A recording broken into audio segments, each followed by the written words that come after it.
Hey everyone, Marco here again. So the other day I had a mock directed session with my coaches. And if you haven't had a directed session, I think it's a really great thing if you can get one of your coaches to help do this for you. Um, First, it gives you a taste of what a direct session might be like, but it also gives you the practice of using your DAW. And that's what I'm going to talk about today. So I had a 15-second script, and it took about 30 minutes for the whole session. And the use of markers in Studio One was so easy, and that Studio One's my DAW. So I thought I'd stop in and show you quickly how I handle that. Most of you probably already know this, excuse me, but why not? Let's give it a little quick display here. So I'm going to switch over to Studio One, and here is my Studio One install. I am going to start recording and then just kind of talk you through it. So now it's recording, and it looks like it's going really slow, but that's because if you look up here, I have the time thing condensed in, so I have plenty of room to speak and describe what's going on. I have my insert markers. This is the marker track up here, mapped to the key Y, and it was kind of set up like that for me too. And you can map it to anything you want, and maybe I'll do a video on how you can change that later. But right now, I've been speaking, and I use the markers to signify where I start reading the script or whatever it is they ask me to read. So the start marker is actually marker number 1. So I've been reading the script, then they give me some feedback, and I'm ready to read again. I'll take a pause for a second or two, and then I'll hit the Y key and insert the marker, number 2. Now I'm reading the script again, or I'm doing the ABC, or just one line over and over again. You will have times when they will actually back out and mute themselves and discuss something, come back with a script change, and I have to change it on my end and my Word document on my screen so that I can follow through. We're going to start recording again. I'll take a pause, hit Y, and there's marker number 3. And this is going to go on for the entire session. Remember, record the entire thing. I don't care if it's a half hour, an hour, whatever it is. Record everything.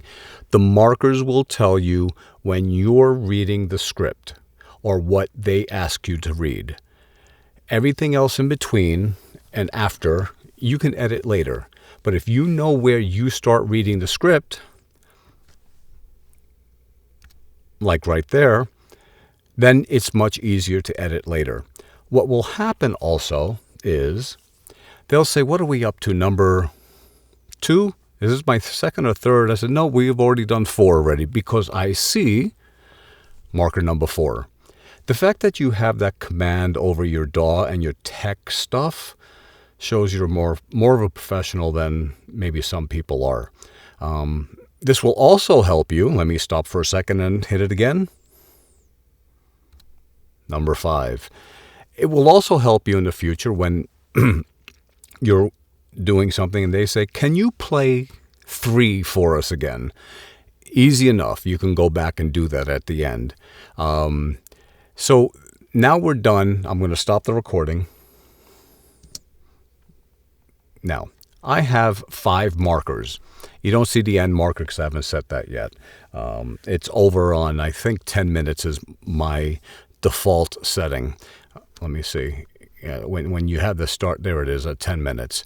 That's my default setting in the beginning. You can change that. It doesn't really matter. You can record past that. It really doesn't matter. It's just where it's set so you can export the file. So right now I have 1, 2, 3, 4, and 5. If somebody wanted to hear, can you play 4 for us? Sure. I can just use my mouse and click on 4. It works really easy if I go up here and I have toggle snap on. Then I can do that. I can just put my cursor there and it goes automatically. That's kind of like the quick way to do that. Another way of doing this is go all the way to the bottom, and down here next to the numbers, you see this left arrow? If you click that, you will move down each flag. And if you go to the right single arrow, you will go back those markers also. And then to the end marker. You see how it jumped right there? So that's the use of the markers. Now you can edit whatever you need to. You can send them just takes 3 and 4 because it's that easy for you to get. Anyway, I found this use of markers to be just a wonderful, wonderful help during my session. It made the process after to send them the final file infinitely easier. Anyway, that's it. That's the quick and dirty of the simple inserting markers tool. So again, maybe in the future I'll have one that I'll do a video to tell you how to map to a different key. But right now, that's all we got today. Thanks for watching.